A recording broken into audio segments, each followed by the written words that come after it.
Warahmatullahi wabarakatuh. Alhamdulillahirabbil alamin wassalatu wassalamu ala asrofil anbiya'i wal mursalin wa ala alihi wa ashabihi ajmain amma ba'd. Yang saya hormati Ibu dosen Sri Mulyati Magister Pendidikan selaku dosen pengampu mata kuliah belajar dan pembelajaran, dan yang saya banggakan teman-teman yang berbahagia. Baik, pada video presentasi kali ini saya dan kelompok saya akan memaparkan video presentasi yang berjudul menganalisis teori-teori belajar menurut pandangan konstruktivisme dan landasan filosofinya.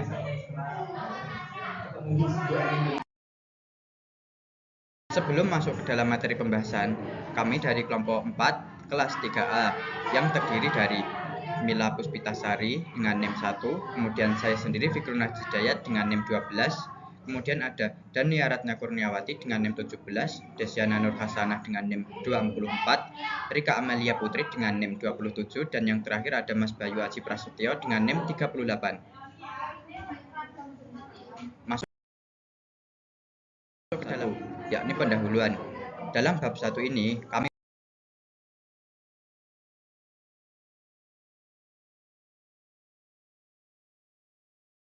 menyediakan yang pertama ada latar belakang, rumusan masalah, dan tujuan. Dalam latar belakang, seiring berjalannya waktu dan semakin besarnya tingkat intelektualitas serta kualitas kehidupan, maka pendidikan pun menjadi lebih kompleks. Oleh karena itu, tentu saja hal ini membutuhkan sebuah desain pendidikan yang tepat dan sesuai dengan kondisinya, sehingga berbagai teori, metode, dan desain pembelajaran serta pengajaran pun dibuat dan diciptakan untuk mengapresiasikan semangat beragamnya tingkat kebutuhan dan kerumitan permasalahan pendidikan. Pandangan konstruktivistik yang mengemukakan bahwa belajar merupakan usaha pemberian makna oleh siswa kepada pengalamannya melalui asimilasi dan akomodasi yang menuju pada pembentukan struktur kognitifnya, memungkinkan mengarah kepada tujuan tersebut. Oleh karena itu, pembelajaran diusahakan agar dapat memberikan kondisi terjadinya proses pembentukan tersebut secara optimal pada diri siswa. Selanjutnya ada rumusan masalah. Di sini yang pertama ada apa yang dimaksud dengan konstruktivisme, yang kedua pengertian belajar menurut teori belajar konstruktivisme, yang ketiga bagaimana teori belajar yang berpijak pada pandangan konstruktivisme, yang keempat apa kelebihan dan kekurangan teori belajar konstruktivisme, yang kelima bagaimana aplikasi teori belajar konstruktivisme dalam pembelajaran, yang keenam bagaimana kegiatan pembelajaran yang berpijak pada teori konstruktivisme, yang ketujuh apa bentuk pembelajaran konstruktivisme, yang kedelapan bagaimana kegiatan pembelajaran berdasarkan prinsip-prinsip konstruktivisme. Kemudian ada tujuan. Yang pertama, mahasiswa mampu mendeskripsikan tentang pengertian konstruktivisme. Yang kedua, mahasiswa mampu untuk mendeskripsikan tentang pengertian belajar menurut teori belajar konstruktivisme. Yang ketiga, mahasiswa mampu mengetahui teori belajar yang berpijak pada pandangan konstruktivisme. Yang keempat, mahasiswa mampu mendeskripsikan tentang kelebihan dan kekurangan teori belajar konstruktivisme. Yang kelima, mahasiswa mampu mendeskripsikan aplikasi teori belajar konstruktivisme dalam pembelajaran. Yang keenam, mahasiswa mampu mengetahui kegiatan pembelajaran yang berpijak pada teori konstruktivisme. Yang ketujuh, mahasiswa mampu mengetahui bentuk pembelajaran konstruktivisme. Dan yang terakhir, mahasiswa mampu mendeskripsikan kegiatan pembelajaran berdasarkan prinsip-prinsip konstruktivisme. Masuk ke dalam bab yang kedua, Nah, dalam pembahasan ini kami menyediakan yang pertama ada pengertian konstruktivisme, yang kedua pengertian belajar menurut belajar konstruktivisme, yang ketiga teori belajar yang berpijak pada pandangan konstruktivisme, kemudian yang keempat strategi-strategi teori belajar konstruktivisme, yang kelima kelebihan dan kekurangan teori belajar konstruktivisme, yang keenam aplikasi teori belajar konstruktivisme, yang ketujuh kegiatan pembelajaran yang berpijak pada teori konstruktivisme, yang ke-8 bentuk pembelajaran konstruktivisme, dan yang terakhir adalah kegiatan pembelajaran berdasarkan prinsip-prinsip konstruktivisme. Masuk pada materi kita yang pertama. Pengertian konstruktivisme menurut Karwono 2012 halaman 9 menyatakan bahwa konstruktivisme adalah salah satu filsafat pengetahuan yang menekankan bahwa pengetahuan adalah bentuk konstruksi belajar sendiri. Pengetahuan bukan tiruan dari realitas, bukan juga gambaran dari dunia kenyataan yang ada. Pengetahuan merupakan hasil dari konstruksi kognitif melalui kegiatan. Pengetahuan tidak bisa ditransfer begitu saja, melainkan harus diinterpretasikan sendiri oleh masing-masing individu. Pengetahuan juga bukan merupakan sesuatu yang sudah ada, melainkan suatu proses yang berkembang terus-menerus. Dalam proses itu, keaktifan seseorang sangat menentukan dalam mengembangkan pengetahuannya. Baik, selanjutnya ada pengertian belajar menurut teori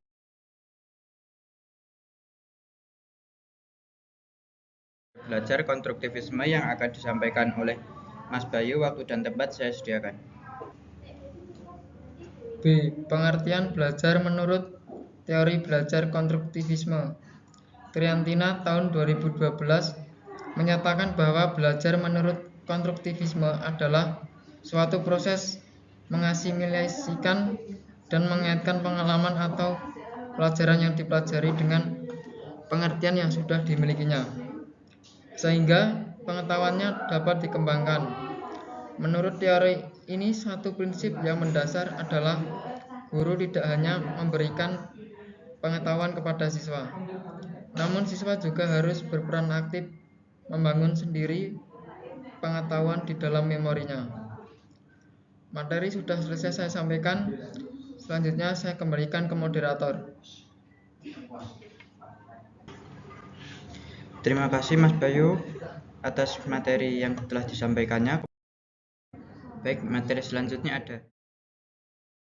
teori belajar yang berpijak pada pandangan konstruktivisme yang akan disampaikan oleh Mbak Mel, kemudian akan dibantu oleh Mas Bayu. Saya persilahkan. C. Teori belajar yang berpijak pada pandangan konstruktivisme. Perkembangan konstruktivisme dalam belajar tidak terlepas dari usaha keras Jean Piaget, Vygotsky, John Dewey, dan von Grasfeld, David Ausubel. Yang pertama, Jean Piaget adalah psikolog pertama yang menggunakan filsafat konstruktivisme, sedangkan teori pengetahuannya dikenal dengan teori adaptasi kognitif. Sama halnya dengan setiap organisme harus beradaptasi secara fisik dengan lingkungan untuk dapat bertahan hidup. Demikian juga struktur pemikiran manusia. Yang kedua, menurut Vygotsky, seseorang aktif membangun pengetahuan melalui interaksi dengan orang lain yang lebih berkompeten dengan memanfaatkan zona perkembangan proksimalnya atau ZPD. Sehingga teori Vygotsky ini dapat disebut dengan teori konstruktivisme sosial atau sosial konstruktivisme teori. Vygotsky 1978.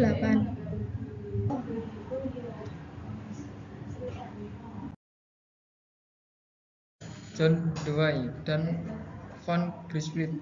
Selain Piaget dan Vygotsky, tokoh lain teori belajar konstruktivisme adalah John Dewey dan von Grasfeld. Dalam hal ini seperti dikemukakan oleh Robert B. Innes tahun 2004 halaman 1, bahwa pandangan penganut konstruktivisme mengenai belajar meliputi serangkaian teori yang membagi perspektif untuk umum bahwa pengetahuan dikonstruksi oleh pembelajar, bukan ditransfer ke pembelajar. Kebanyakan dari teori seperti ini berakar dari filsafat John Dewey. Dewey menjelaskan bahwa manusia tidak selayaknya dibagi ke dalam dua bagian, satunya emosional dan yang lainnya intelektual, yang satunya materi nyata, lainnya imajinatif.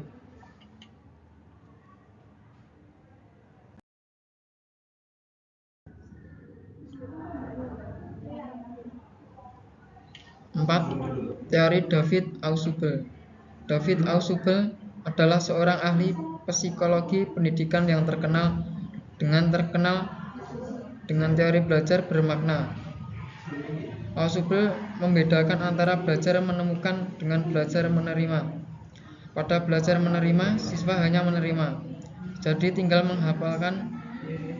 Tetapi pada belajar menemukan, konsep ditemukan oleh siswa, jadi tidak menerima pelajaran begitu saja. Menurut Ausubel Dahar tahun 1996, halaman 112, pembelajaran bermakna merupakan suatu proses mengaitkan informasi baru kepada konsep-konsep relevan yang terdapat dalam struktur kognitif seseorang. Struktur kognitif meliputi fakta-fakta, konsep-konsep, dan generalisasi yang telah dipelajari dan diingat siswa. Materi selanjutnya akan saya kembalikan ke moderator. Baik, terima kasih Mas Bayu. Kemudian materi selanjutnya ada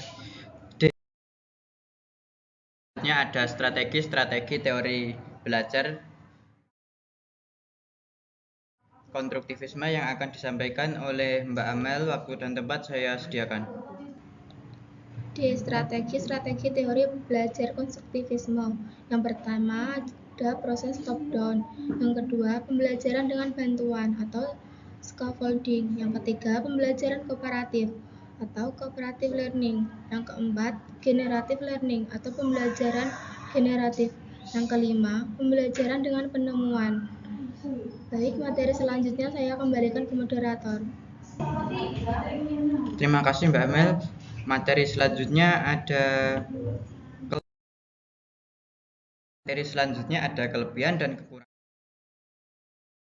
teori belajar konstruktivisme yang akan disampaikan oleh Mbak Dania. Waktu dan tempat saya sediakan. Kelebihan dan kekurangan teori belajar konstruktivisme. Yang pertama, kelebihan teori belajar konstruktivisme. Teori ini dalam proses berpikir pembinaan pengetahuan baru, membantu siswa untuk mencari ide, menyelesaikan masalah, dan membuat keputusan. Yang B, teori ini dalam proses pemahaman murid terlibat secara langsung dalam pembinaan pengetahuan baru. Yang C, teori ini dalam proses pengingatan siswa terlibat secara langsung dengan aktif. Mereka akan ingat lebih lama semua konsep.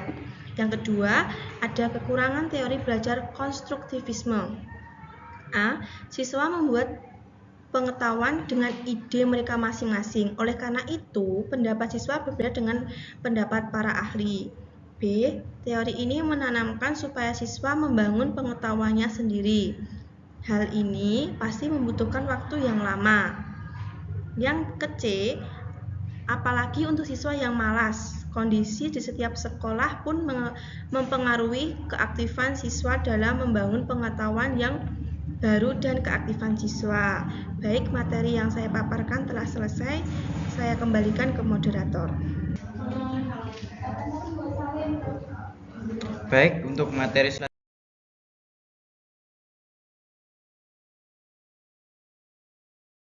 selanjutnya ada aplikasi teori belajar konstruktivisme dalam pembelajaran dan kegiatan pembelajaran pada teori konstruktivisme yang akan disampaikan oleh Mbak Desiana. Waktu dan tempat saya sediakan.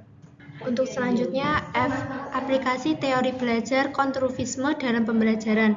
Perspektif konstruktivis lebih banyak menekankan pentingnya perenungan, pemahaman, pemaknaan, pemikiran kritis mengenai nilai-nilai, dan penyelidikan yang berkelanjutan pada sedikit topik secara dangkal.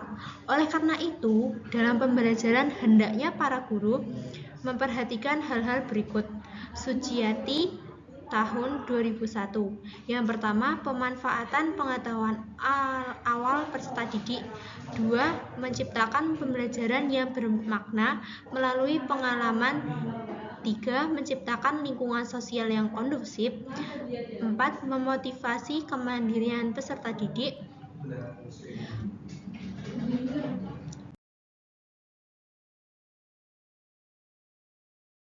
G. Kegiatan pembelajaran yang berpijak pada teori konstruktivisme.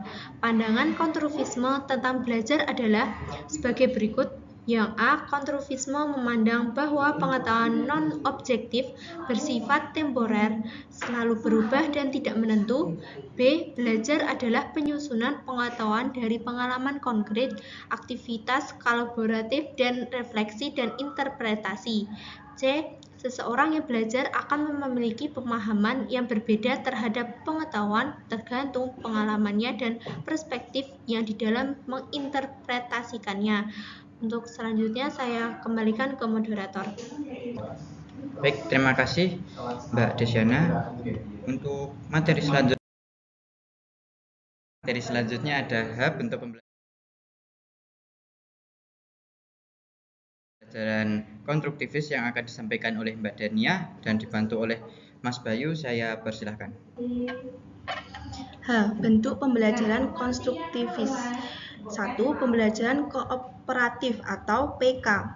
Pembelajaran kooperatif merupakan model pembelajaran dengan menggunakan sistem pengelompokan melalui tim kecil antara 4-6 orang yang mempunyai latar belakang kemampuan akademik, jenis kelamin, ras, atau suku yang berbeda. Sanjaya 2008.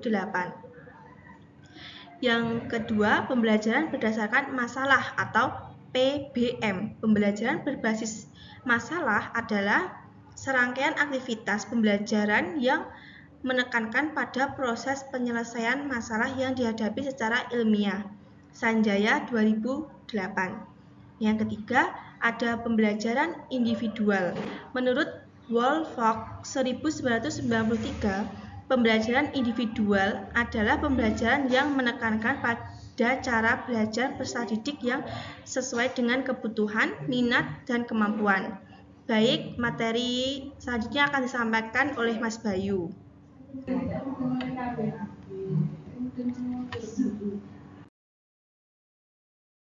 Yang keempat, discovery learning. Salah satu model pembelajaran kognitif yang paling berpengaruh adalah discovery learning, Jerome Bruner. Dalam Slavin tahun 1994, yaitu peserta didik didorong untuk belajar dengan diri mereka sendiri. 5. The acceleracy learning. Acceleracy learning adalah pembelajaran yang dipercepat. Konsep dasar dari pembelajaran ini adalah bahwa pembelajaran itu berlangsung secara cepat, menyenangkan, dan memuaskan. 6. Quantum learning. Quantum didefinisikan sebagai interaksi yang mengubah energi menjadi cahaya. Semua kehidupan adalah energi. Sedangkan learning artinya belajar.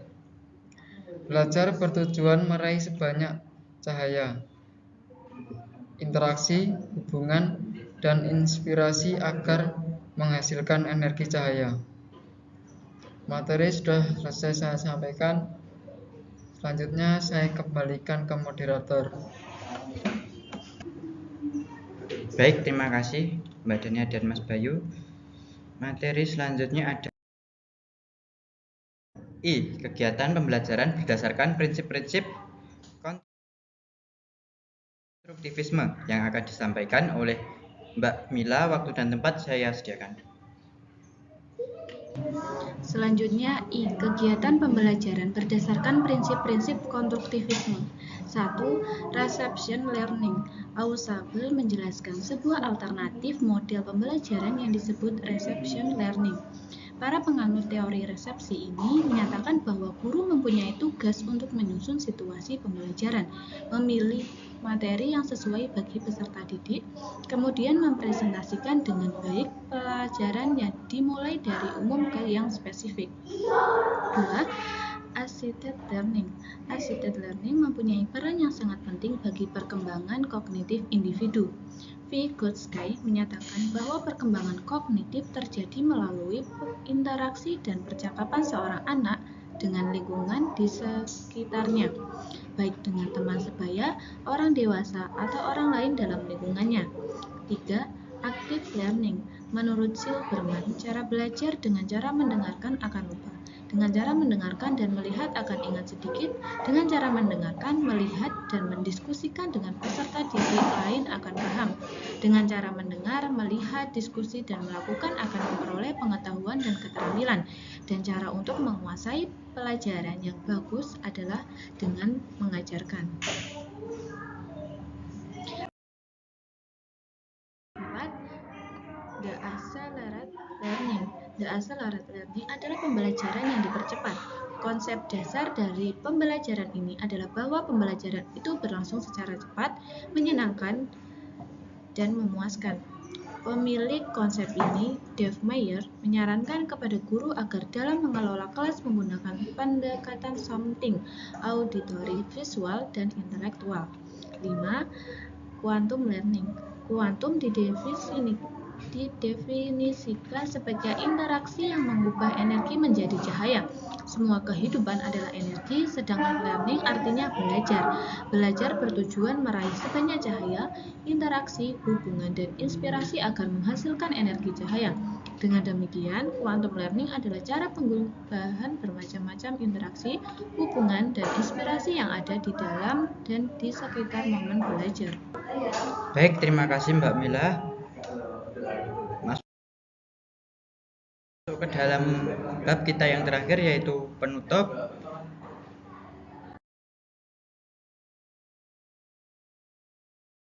Kesimpulan, konstruktivisme adalah salah satu filsafat pengetahuan yang menekankan bahwa pengetahuan adalah bentuk konstruksi belajar itu sendiri. Pengetahuan bukan tiruan dari realitas, bukan juga gambaran dari dunia kenyataan yang ada.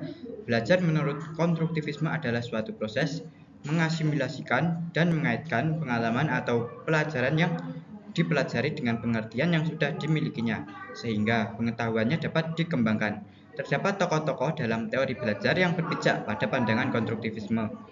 Contohnya seperti Jean Piaget yang dikenal sebagai konstruktivis pertama, menegaskan bahwa penekanan teori konstruktivisme pada proses untuk menemukan teori atau pengetahuan yang dibangun dari realitas lapangan.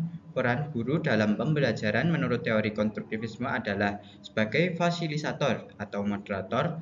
Tokoh selanjutnya yakni teori Vygotsky. Dalam teori ini ada dua implikasi utama dalam pendidikan. Pertama, dikehendakinya setting kelas berbentuk pembelajaran kooperatif antar kelompok-kelompok siswa dengan kemampuan yang berbeda, sehingga siswa dapat berinteraksi dan dalam mengerjakan tugas-tugas yang sulit dan saling memunculkan strategi-strategi pemecahan masalah yang efektif di dalam daerah pengembangan terdekat atau pro-maksimal tersebut. Baik, sekian presentasi dari saya dan kelompok saya. Apabila ada salah kata, kami mohon maaf. Wabillahi taufik wal hidayah. Wassalamualaikum warahmatullahi wabarakatuh.